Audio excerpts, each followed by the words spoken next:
अस्सलाम वालेकुम बच्चों। आज हम चैप्टर 21 का जो पहला लेक्चर है उसको हम देखने लगे हैं और वो है मैथ डिफेक्ट और बाइंडिंग एनर्जी।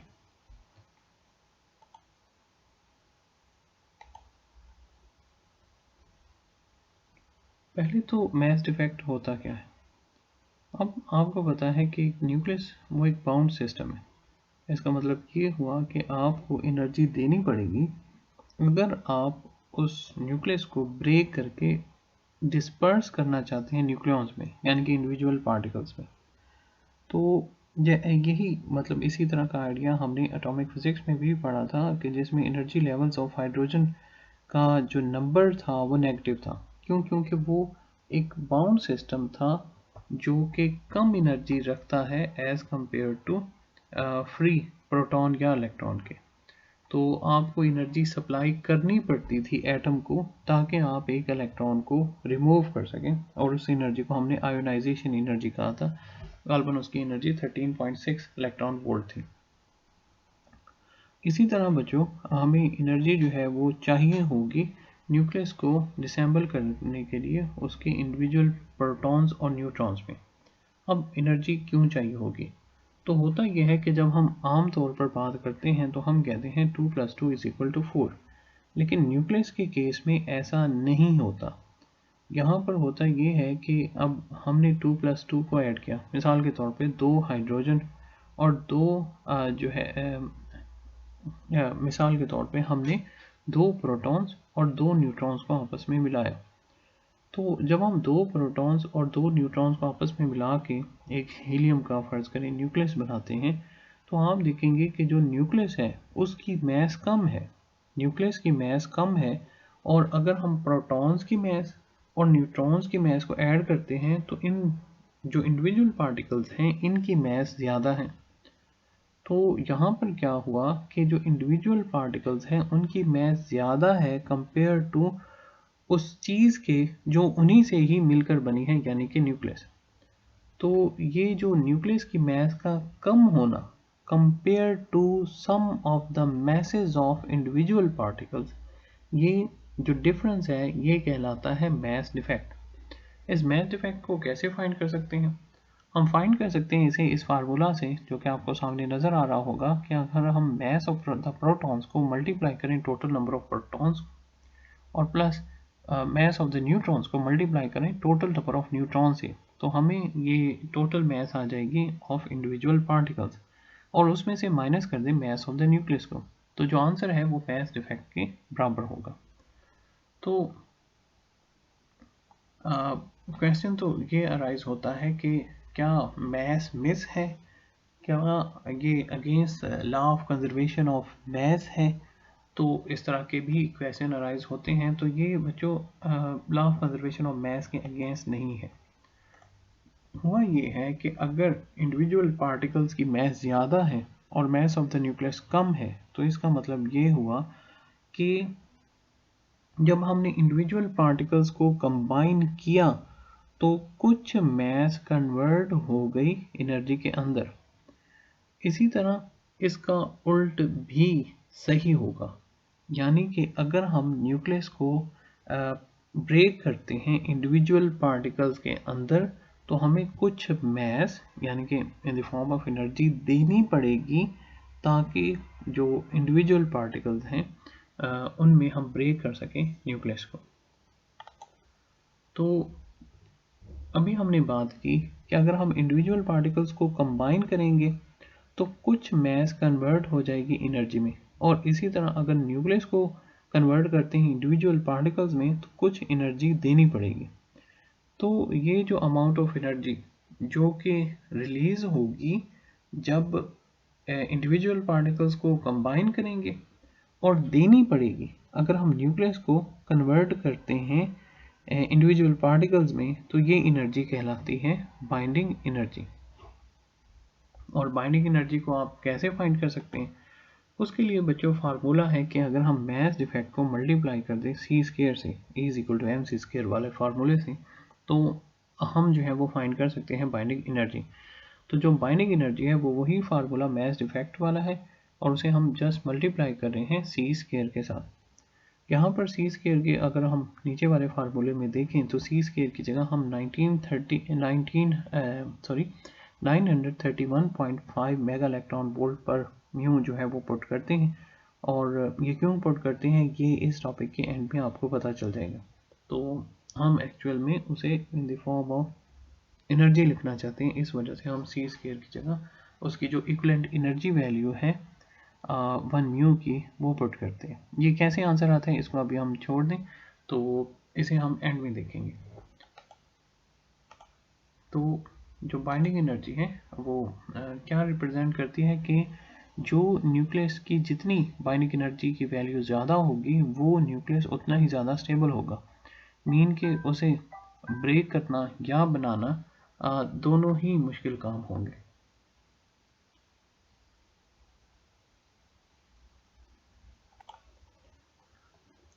बच्चों जब आप बुक देखेंगे तो आप देखेंगे कि सबसे पहले मैच डिफेक्ट के बारे में बताया गया, फिर वो ये बताता है कि बाइंडिंग एनर्जी क्या होती है, उसके बाद उसका फार्मूला भी है मैच डिफेक्ट का भी और बाइंडिंग एनर्जी का भी। इसके बाद एक एग्जांपल भी उसने शेयर किया और उस एग्जांपल में जब आप पता चला लेते हैं कि मैच डिफेक्ट क्या है और फिर उसके ज़रिए बाइंडिंग एनर्जी, तो फिर आपको एक ग्राफ नज़र आएगा। उस ग्राफ को अगर हम एक्सप्लेनेशन मतलब उसकी समझना चाहते हैं तो उसके लिए हमें पहले पता होना चाहिए बाइंडिंग एनर्जी पर न्यूक्लियॉन क्या है, और उसकी एक्सप्लेनेशन समझने के लिए हमें स्ट्रॉन्ग न्यूक्लियर फोर्स का आइडिया होना चाहिए और न्यूक्लियर मॉडल्स का। अब न्यूक्लियर मॉडल्स हमारे सिलेबस में डिस्कस नहीं किए गए तो इस वजह से हम इस चीज़ को किसी हद तक रहने देंगे। और स्ट्रॉन्ग न्यूक्लियर फोर्स आपको पता ही है, उसकी फीचर्स का मे बी आपको 10th में याद हो, तो इसको हम एक दफ़ा रिवाइज कर लेंगे। तो उसे डिटेल से तो नहीं डिस्कस किया जा सकता उस कर्व को, लेकिन किसी हद तक हमें जो है वो आइडिया हासिल करने के लिए हम थोड़ा बहुत इसे एक्सप्लेन कर लेते हैं। तो बच्चों बाइंडिंग एनर्जी पर न्यूक्लियॉन नाम से ही जाहिर है कि अगर आप बाइंडिंग एनर्जी को डिवाइड कर देंगे total number of particles in the nucleus से, तो जो आंसर आएगा वो बाइंडिंग एनर्जी पर न्यूक्लियॉन है। तो इसको एक्सप्लेन करने के लिए हमें स्ट्रॉन्ग न्यूक्लियर फोर्स का पता होना चाहिए, तो वो हम देखते हैं स्ट्रॉन्ग न्यूक्लियर फोर्स क्या होती है। 10th में हमने इसके बारे में कुछ किसी हद तक पढ़ा था। आपको याद हो कि जब कोई एटम जो है वो एनर्जी रेडिएट करता है तो हम कहते थे कि कूलम्ब रिपल्सिव फोर्स ज़्यादा है, अगर वो रेडियो एक्टिव था, कि कूलम्ब रिपल्सिव फोर्स ज़्यादा है as compare to strong nuclear force के। और ऐसे एटम्स जो कि स्टेबल हैं उसमें स्ट्रॉन्ग न्यूक्लियर फोर्स ज़्यादा है compare to coulomb repulsive force के। तो ये एक अट्रैक्टिव फोर्स है बिटवीन एनी टू न्यूक्लियॉन्स, और ये इलेक्ट्रॉन्स पे एक्ट नहीं करती, शॉर्ट रेंज फोर्स है और बहुत ही कम डिस्टेंस पे एक्ट करती है। और ये जो है वो स्ट्रॉन्गर है इलेक्ट्रोस्टैटिक फोर्स है। और क्योंकि ये दो प्रोटॉन्स को पुश अपार्ट करने वाली फोर्स से ज़्यादा है। क्योंकि अगर ये होती कम तो जाहिर है कोई भी न्यूक्लियस स्टेबल ना होता। तो जो भी न्यूक्लियस स्टेबल है इसका मतलब ये ही है कि स्ट्रॉन्ग न्यूक्लियर फोर्स ज़्यादा है। ये चार्ज पे डिपेंडेंट नहीं है। तो एक न्यूट्रॉन न्यूट्रॉन को अट्रैक्ट कर रहा है, ये न्यूट्रॉन प्रोटॉन को भी अट्रैक्ट कर रहा है और प्रोटॉन प्रोटॉन को भी अट्रैक्ट कर रहा है। क्योंकि ये चार्ज पर डिपेंडेंट नहीं है। हाँ ये है कि इसकी शॉर्ट रेंज है। इस वजह से क्या होता है, इसी वजह से जो प्रोटॉन प्रोटॉन के जो नेबर है उसमें तो अट्रैक्ट कर रहा होता है, लेकिन जब वो इस एक ख़ास रेंज से बाहर है तो वो उसे अट्रैक्ट नहीं करता, जस्ट जो है वो फिर रिपेल ही करता है, मतलब just coulomb repulsive force exert करता है। जो सबसे नीचे जो आपको नज़र आ रहा है उसमें ये है कि दो प्रोटॉन्स एक दूसरे को क्या कर रहे हैं, रिपेल भी कर रहे हैं, लेकिन जो फोर्स ऑफ रिपल्शन है वो कंपैरेटिवली काफ़ी कम है उस अट्रैक्शन के जो कि एग्जिस्ट करती है due to strong nuclear force.